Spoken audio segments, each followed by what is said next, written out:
자, 그럼 손해의 3교시 내용을 보도록 하겠습니다. 자, 손해의 기능에 대해서 보도록 하겠습니다. 자, 제가 1교시 때 말씀드렸듯이 손해는 이게 세 가지로 좀 구분하면 여러분들이 좀 공부하기가 쉬울 수 있을 것 같아요. 자, 1교시 때 우리 이제 구조에서 좀 봤는데요. 다시 한번 설명을 드립니다. 먼저 손해 구조에서 발생학적 부위부터 좀 볼까요? 즉 중간에서 가쪽으로 세 파트로 구성이 되어 있어요. 그래서 제일 안쪽 요게 좀 주황색 표시된 게 벌레 구역이라고 했죠. 벌레 구역. 그래서 이 벌레와 벌레 겉 구역을 통틀어서 옛손해라고 하고요. 그 다음 반구. 자, 이 부분이 다 반구죠. 손해 반구를 새손해라고 하고요. 그 다음에 탈의 결절 부위를 원시손해라고 해요. 따라서 이 세 가지는 발생학적 순서에 의해서 가장 먼저 발생된 게 원시손해, 즉 탈의 결절엽, 그 다음이 벌레와 벌레 겉 구역에 해당되는 옛손해가 그 다음 발생이 되었고, 가장 늦게 발달된 부분이 손해 반구, 즉 새손해 부분이 되겠습니다. 이걸 기능적으로 구분할 수도 있어요. 자, 기능적으로 구분할 때는 위에서부터 밑으로 이렇게 구분을 하게 됩니다.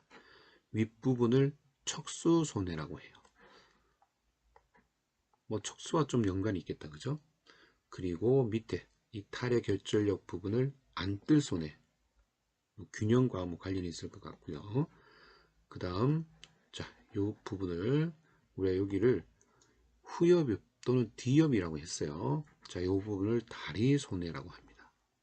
그러면 뭐 대뇌 거칠에서 다리 뇌를 통해서 손해로 들어오는 뭐 어떤 그런 부분, 즉 대뇌와 연결이 되어 있는 부분이라고 이해를 하시면 되겠습니다. 즉 기능적 부위는 앞옆, 후옆, 탈의 결절옆 이렇게 구분을 하고요. 또 다른 명칭으로는 앞옆은 뭐와 관련이 있다? 척수와 관련이 있기 때문에 척수손해, 기능적으로.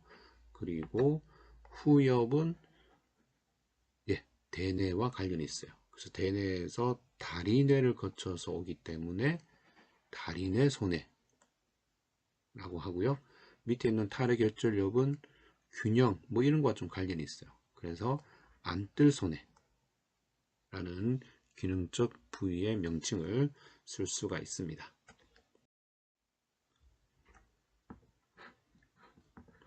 그래서 우리가 기능적, 신경학적 연결에 따른 그런 손의 기능들을 좀 전에 봤듯이 안뜰 손해, 척수 손해, 다리 손해로 구분을 할 수 있는데요. 안뜰 손해는 어디와 매칭이 될 수 있느냐? 원시 손해인 탈의 결절력과 연결이 되어서 주로 어떤 기능? 균형과 협응의 기능을 한다. 그 다음 척수 손해는 발달학적으로 옛손해인 벌레와 벌레 곁 구역과 연결을 해서 어떤 기능? 움직임의 실행, 즉 움직임을 기능을 담당을 하게 됩니다. 다리 손해는 새 손해, 즉 손의 방구와 연결이 되어서 움직임의 계획, 시작 등의 기능을 담당을 합니다. 아주 중요한 부분이에요. 이 박스 잘 기억을 합니다. 자, 그럼 먼저 안뜰손해, 위에 박스에 나와 있는 내용 좀 더 풀어서 쓴 내용입니다. 탈의 결절력, 즉 원시손해와 연결이 된다. 발생학적으로 가장 오래된 부분이다. 재량 안뜰손해는 균형과 평형, 기능을 한다고 했어요. 따라서 이러한 평형 균형과 관련된 핵들과 당연히 연결이 되어 있겠죠. 자, 대표적으로 순대에는 안뜰신경 핵으로부터 들신경 섬유를 받아서 이것을 다시 안뜰신경 핵으로 내보내는 그러한 손해, 안뜰손해가 되겠습니다. 균형과 공간, 감각 등 관여를 하고 보행과 서 있을 때 신체 평형, 그리고 조화로운 눈의 움직임 등 균형과 관련된 모든 기능들이 이 안뜰손해와 연결이 되어 있습니다. 자, 이 균형의 중요한 부분이 바로 이제 우리가 속기신경 안에 있는 그쵸, 반골이간, 병형모래, 자, 이런 것들이 속기신경의 안뜰기관에 있는 구조들인데요. 자, 여기서부터 시작을 해서 속기신경을 타고 쭉 가서 안뜰신경핵, 여기 안뜰신경핵이에요. 순내에 있는 안뜰신경핵을 통해서 이렇게 손해로 들어가게 됩니다. 그래서 손해에서 정보를 처리하고 다시 안뜰신경으로 정보를 내보내고, 이러한 것들이 어디로? 대뇌겉질, 그리고 눈의 무브먼트, 움직임, 이런 것들이 다 균형과 관련이 있고, 이런 연접들을 보여주는 그림이 요 그림이 되겠습니다. 지금 요 내용들 나와 있는 요런 것들이 다 안뜰신경핵, 그 다음에 속기신경의 안뜰기관, 이 안뜰기관 안에 있는 반골이관, 평형모래, 자, 이런 것들이 다 균형과 관련되어 있는 구조물들이에요. 자, 우리 속기신경의 안뜰기관은 우리가 뇌신경에서 다시 또 보도록 하고요. 자, 그리고 안뜰척수로를 통해서 균형을 잡기 위해 주로 어떤 근육? 몸통 근육과 사지의 편 근육들을 주로 조절을 한다고 합니다. 몸통 근육은 당연히 몸을 잡아주는, 균형을 잡아주는 아주 중요한 근육들이에요. 큰 근육들이죠. 그리고 균형에서는 굽힌근보다 편근이 균형의 중요한 근육들입니다.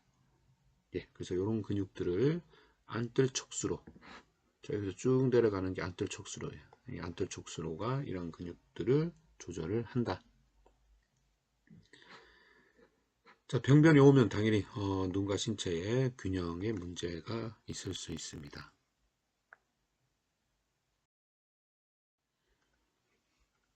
내용을 그림으로 그린 그림이고요.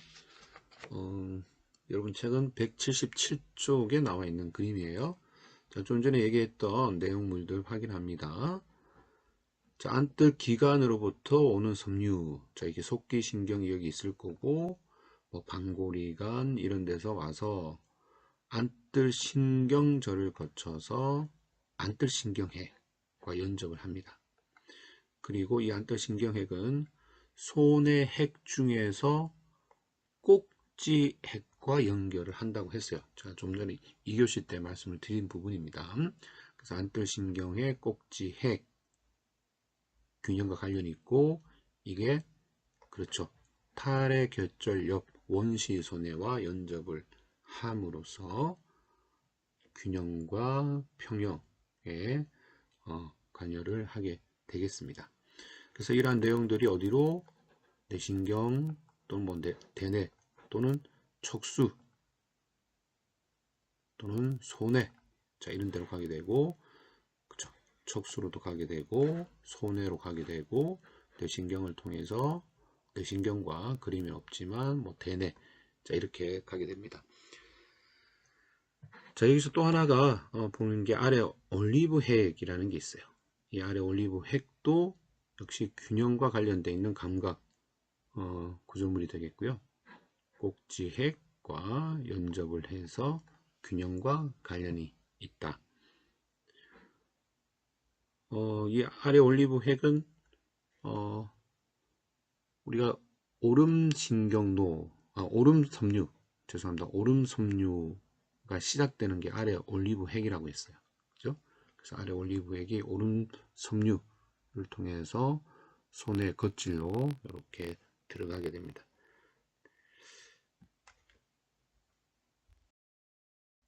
자, 두 번째 척수손해예요.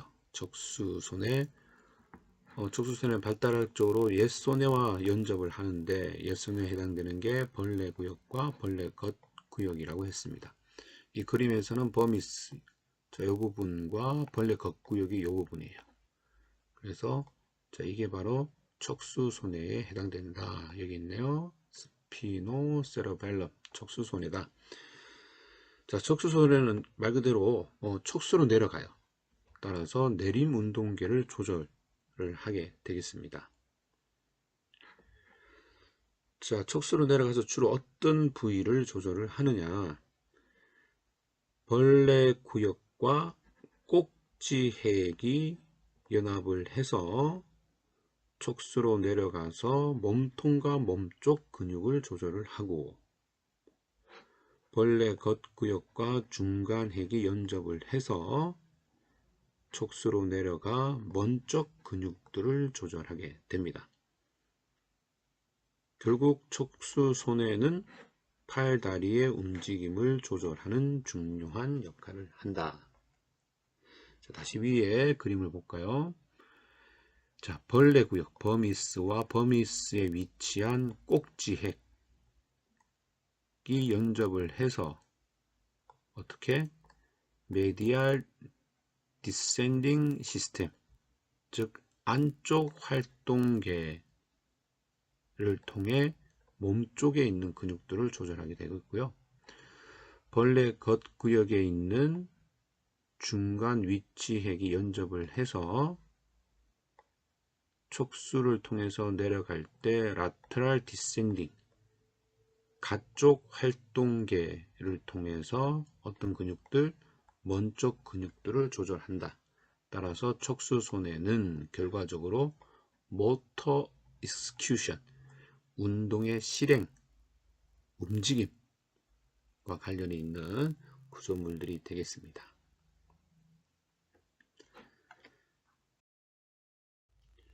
예, 척수손해에 대한 그림입니다. 여러분 책은 178쪽에 나와 있는 내용이 되겠습니다. 자, 척수손해는 벌레와 벌레 겉구역, 그래서 꼭지핵, 그리고 중간 위치핵인 둥근핵과 마개핵 등이 여기에 해당되고, 따라서 꼭지핵을 통해서 자, 연접된 걸 볼까요? 자, 꼭지핵과 연접이 되었죠. 그래서 꼭지핵은 안뜰 핵과 연결을 해서 안뜰 척수로, 즉 균형과 관련된 그런 내용들을 담당을 하게 됩니다. 또 하나, 자, 중간 위치핵인 둥근핵과 마개핵은 쭉 따라가 보면, 자, 이걸 따라가 볼까요? 예, 그물 척수로라는 게 있어요. 그래서 뇌줄기에 전체적으로 퍼져 있는 그물체를 배웠죠. 이 그물체와 척수가 연접을 해서 그물 척수로를 만들고, 역시 사지의 움직임, 먼적 근육들을 조절하는 중요한 역할을 하게 되겠습니다. 네, 다음은 대뇌손해가 되겠습니다. 자, 대뇌손해는 발생학적으로 새손해와 일치해요. 새손해는 이 손의 방구가 새손해에 위치한다고 했죠. 이 손의 방구에는 그래 보시다시피 치아핵이 위치해 있습니다. 따라서 새손해는 대뇌손해에 해당되고, 말 그대로 대뇌에서부터 오는 정보를 다리뇌를 거쳐서 들어오고, 어떤 정보냐? 운동의 명령 등이 담긴 정보들이 이렇게 들어오게 됩니다. 역시 이러한 정보들이 들어오면 처리를 해서 다시 운동 명령을 내보내게 됩니다. 그래서 날신경은 역시 우리가 피드 포워드라는 말을 썼어요.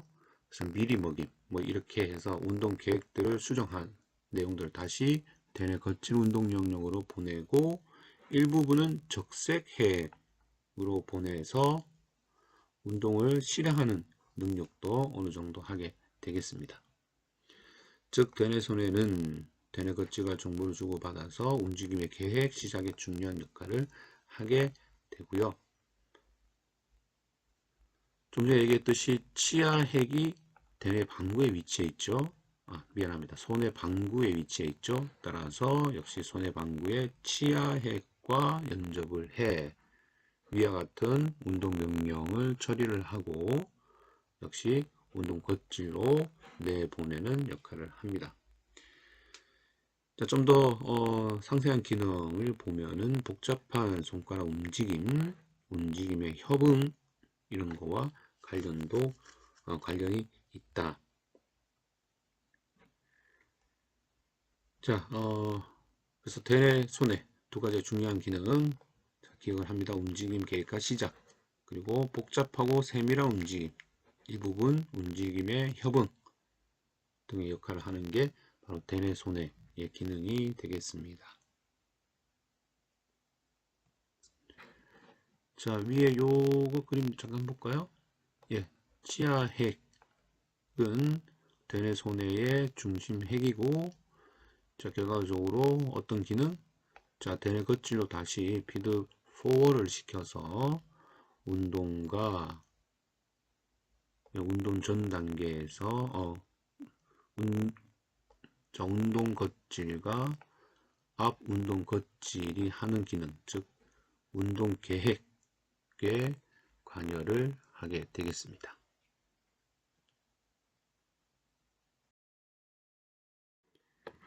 예, 대뇌 손해의 연결 내용이에요. 자, 해당되는 구조물이 손의 방구죠. 새 손해에 해당되는 손의 방구, 그리고 이와 연접해 있는 치아핵, 그리고 정보는 누구? 대뇌 겉질에서 내려오는 내용을 다리뇌를 통해서 들어오고 또 나가고 해서 대뇌 겉질에서 내려오는 운동의 계획, 시작 등을 다리뇌를 통해서 받고 이것들을 정보를 처리해서 다시 대뇌 겉질로 정보를 주는 역할을 하게 되겠습니다. 똑같은 그림이네요. 대뇌 겉질에서 내려와서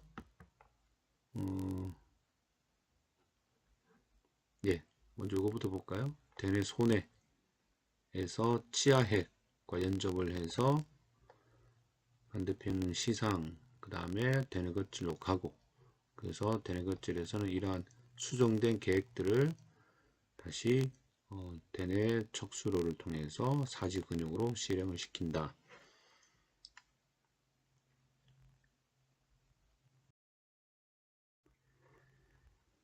예, 그래서 기능을 다시 한번 정리를 해보겠습니다.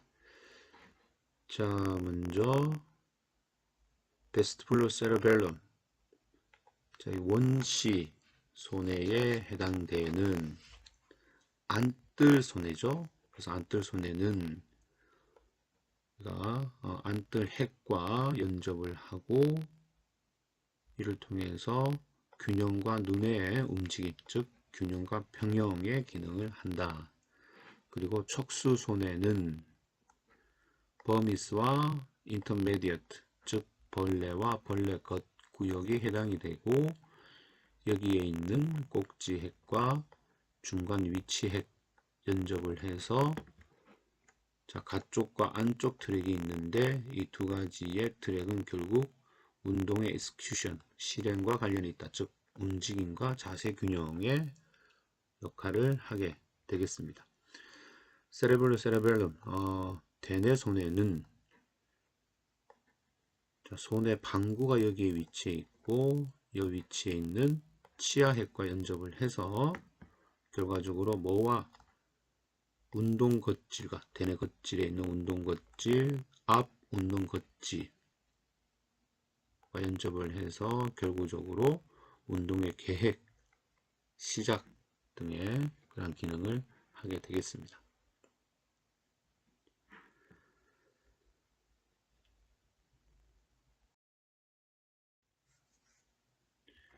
자, 이 표로서 이제 우리가 손해를 좀 정리를 해볼 수가 있는데요.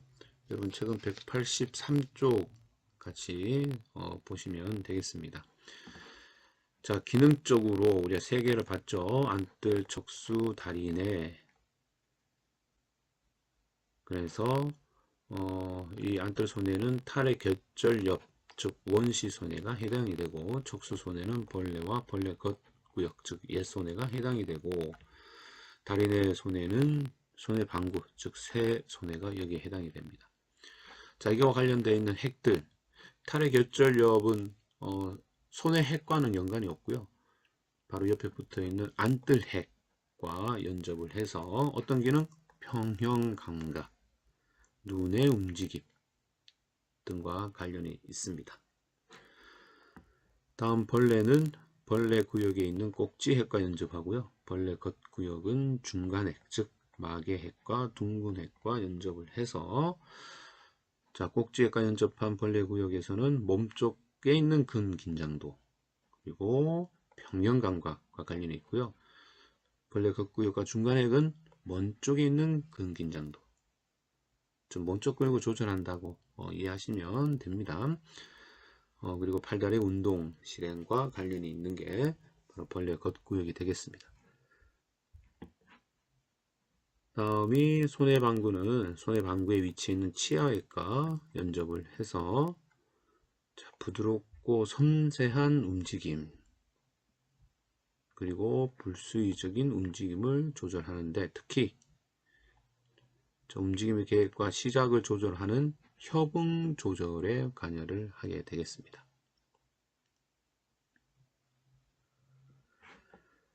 자, 이렇게 손해와 인접 부위를 오갈 때 우리가 손의 다리를 활용한다 했죠. 그래서 안뜰 손해는 주로 아래 손의 다리를 통해서 날들 승경 섬유를, 척수 손해의 벌레 구역은 주로 아래 손의 다리, 그리고 벌레 겉구역은 위 손의 다리를 통해서 역시 날들 신경 섬유가 전달이 되고요. 다리 내 손해는 손해방구에서 중간 손의 다리를 통해서 이렇게 들신경이 입력이 되게 되겠습니다. 따라서 이러한 모든 기능들을 통틀어서 이제 손해 통합 기능이라고 하는데요. 자, 평형, 비교 측정의 기능, 협응의 기능, 그리고 운동을 기억하는 기능들이 바로 손해의 운동과 관련된 통합 기능이다 라고 보시면 되고, 각 기능별로 해당되는 부위들이 이렇게 위치해 있습니다. 자, 이 표는 아주 중요한 표고요. 잘 좀 기억을 하시기 바랍니다. 네, 손해의 기능장애입니다. 우리가 손해가 손상을 받으면 대표적인 게 바로 실조라는 게 나타나요. 자, 영어로 아탁시아라고 하고요. 움직임의 장애인데 특히 협응 능력이 부족한 움직임의 장애, 그리고 부정확하고 갑작스러운 움직임 등이 나타나는 게 바로 실조가 되겠습니다. 주로 병변받은 같은 쪽에 영향을 미치게 되겠고요. 이러한 실조는 자, 옆에 그림 잠깐 볼게요. 대뇌가 손상을 받았을 때, 그 다음에 소뇌가 손상을 받았을 때, 뇌줄기가 손상을 받았을 때, 즉 브레인의 손상 시 흔히 나타날 수 있는 움직임의 장애입니다. 자, 실조가 나타나는 부위, 눈, 입술은 이제 말을 얘기하는 거고요. 그 다음에 삼킴, 먼 쪽에 있는 사지, 특히 손, 그리고 워킹 또는 밸런스, 그리고 게이트, 심지어는 심장의 어떤 순환계에서도 시적으로 보일 수가 있다고 합니다.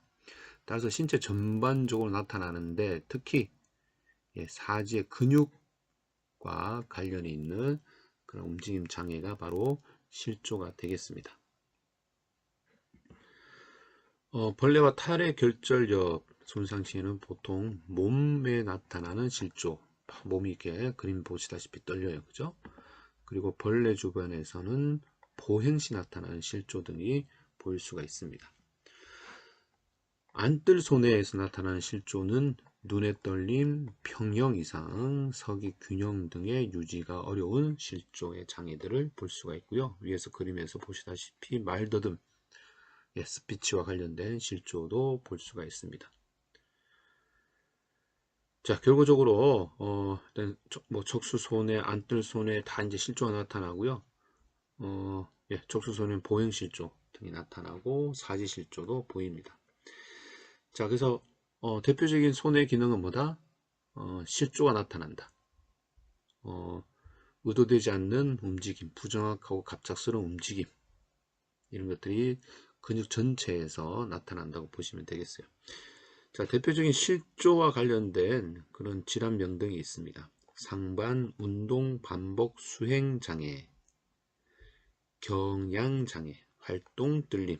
자, 이런 것들이 대표적인 사지실조 질환인데요. 상반, 운동, 반복, 수행 장애는 빠르고 반복적인 움직임을 할 수가 없어요. 예를 들어서 아랫팔을 엎친 뒤침 빨리 해봐라. 잘 못하는 거예요. 자, 이런 반복 운동에 장애가 나타나고요.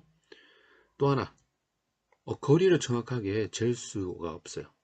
그래서 예를 들어서 하나의 손가락으로 코를 짚어 보세요. 또는 양 손가락을 맞대어 보세요. 잘 안 되는 거예요. 비켜 나가고 코를 짚을 수 없고 눈을 짚는다거나 아니면 코를 짚을 수 없고 그 전에 멈춘다거나 이런 의도된 거리를 정확하게 움직이지 못하는 경양 이상이 나타나고요. 또 하나가 활동 떨림입니다. 즉 움직일 때 수의적인 움직임을 할 때 몸이 이 그림과 같이 막 떨림이 나타나는 활동 떨림 역시 사지실조로 볼 수 있는 질환 중에 한 개가 됩니다. 예, 손해에 대한 요약 부분입니다. 여러분 책은 몇 페이지일까요? 책은 183쪽을 참고합니다. 자, 손해의 구성, 손해의 겉질 부분은 3개 층으로 되어 있죠. 과립층, 조롱박 세포층, 분자층으로 되어 있어요. 자, 특히 이제 중간에 있는 조롱박 세포층이 우리 손의 기능이 아주 중추적인 역할을 하는 세포가 되겠고요. 자, 영문으로 퍼킨즈 셀이에요. 그래서 퍼킨즈 셀에 의해서 손의 주 기능인 운동을 조절하는 그런 기능을 하게 되겠습니다. 예, 그리고 분자층으로 가면은 분자층에는 평행섬유 그리고 조로막 세포의 가지돌기들이 구성이 되어 있고, 자, 또한 분자층은 억제 사이신경세포인 별세포 그리고 바구니 세포도 포함되어 있다, 그죠? 자, 그래서 여기에 지금 세포들이 몇 개 나와요. 이것도 좀 기억을 하셔야 됩니다. 조롱박 세포, 그리고 별세포, 바구니 세포 등 손해에 나오는 그런 세포들 좀 기억을, 여기 위에 과립세포 뭐 이런 것까지 기억을 하시기 바랍니다. 자, 그 다음에 이제 손해로 들어가는 신경로, 또 나오는 신경로들이 있는데 자, 여기 보면 자, 손의 겉질로 들어가는 들신경은 겉질 안에서 자, 마리집을 잃고 즉 빈마리집으로 되어서 이끼섬유, 오름섬유에서 끝이 난다. 자, 그 다음 이제 이끼와 오름섬유를 통해서 이렇게 손의 3개 층으로 올라가게 되는 거죠. 자, 그리고 이들 신경로는 주로 위 손의 다리, 아래 손의 다리 를 통해서 들어가며, 그리고 척수 손해로, 그리고 세기 손해로, 올리브 손해로, 안뜰 손해로, 다리 손해로 같은 작은 섬유 다발을 포함하고 있습니다. 자, 여기서 얘기했듯이 이제 손해로 들어가고 나올 때는 이러한 손의 다리를 거치는데요. 따라서 손의 다리는 새쌍으로 되어 있어서 뇌줄기와 손해를 연결시켜주는 부분이 되겠습니다. 주로 위 손의 다리는 손해에서 나가는 날신경섬유로 구성이 되어 있고 주로 중간 뇌와 연결이 되어 있습니다. 그리고 중간 손의 다리와 아래 손의 다리는 각각 다리뇌와 숨뇌에서 시작하여서 손해로 들어가는 들신경섬유들의 통로 역할을 하게 되겠습니다. 예, 그 다음 이제 손의 기능적 분류입니다. 자, 이 부분도 아주 중요하다고 제가 말씀드렸고요. 자, 손해는 해부학적 위치에 따라서 이렇게 기능을 나누는데요. 안뜰 손해, 이걸 탈의 결절엽이라고 했었죠. 그리고 척수 손해는 두 부분, 벌레 부분과 벌레 주변 또는 벌레 곁 부분이라고 했어요. 그리고 대뇌 손해 부분, 즉 가쪽 손해 방구들이 여기에 해당이 됩니다. 자, 안뜰 손해는 안뜰 기관과 연결이 되어서 눈과 머리의 움직임, 협응 또는 균형 운동에 관여를 하게 되고, 척수 손해에서 벌레 부분은 척수 그리고 안뜰 핵 그리고 청각 핵 및 안뜰 정보를 받게 됩니다. 따라서 이렇게 받은 정보들을 다시 안뜰 핵과 그물 핵, 운동 겉질로 보내면서 자, 요런 신경노들을 만들고, 그래서 주로 안뜰과 그물 그리고 겉질에 있는 기능들을 도와주는 역할을 합니다. 자, 또 다른 척수 손해의 벌레 주변, 즉 벌레 겉 부분에서는 척수에서 정보를 받고요. 그 정보를 적색 핵을 통해서 보내게 돼요. 따라서 적색 척수로를 통해서 손해의 기능을 도와주게 되겠습니다. 자, 대뇌 손해는 가쪽 손해가 그 위치가 되고요. 대뇌 겉질에서 오는 정보를 받고 운동 겉질 그리고 운동과 운동 앞 영역에 대한 또 적색 핵에 대한 기능들을 도와주는 역할을 하게 되겠습니다. 자, 이렇게가 손해의 요약 부분이 되겠고요. 네, 따라서 손해에서 좀 중요한 그림이 여기 나와 있죠. 여러분들이 좀 정리하는 차원에서 이 그림을 좀 그리고 똑같이 업로드 시켜주면 되겠습니다. 예, 여기까지가 손해였습니다.